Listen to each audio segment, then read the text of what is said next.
अंजलीताई पण त्याचबरोबर एक प्रश्न जनतेला पण पडतोय, आम्हाला सगळ्यांना पडतोय आणि काही नेत्यांनाही पडतोय की तुमच्याकडे एवढी माहिती कशी काय नेहमी येतेय.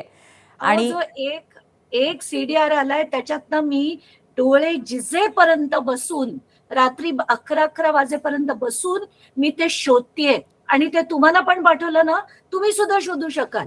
मला तुम्हाला तेच सांगायचं की हे त्याच्यावर काम केल्यानंतर मिळतं, उगाच नाही मिळत आहे. म्हणजे ही कुठलीच गोपनीय बाब नाहीये आणि अगदी डोळ्यासमोर असलेल्या माहितीतनच तुम्ही शोधून काढताय गोष्टी, असं तुम्हाला म्हणायचंय. शोधून काढतेय हा त्यातला पहिला भाग झाला.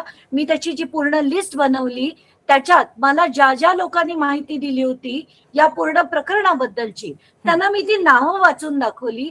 तेव्हा जी टॉप कॉलर्स होते त्याच्यात ही सगळी जी मंडळी आहे, दीपक लोंढे असो, बाळासाहेब बोराडे असो, अविनाश पोटे असो, ही सगळी नावं आली आणि यांची चौकशी होणं गरजेचं आहे.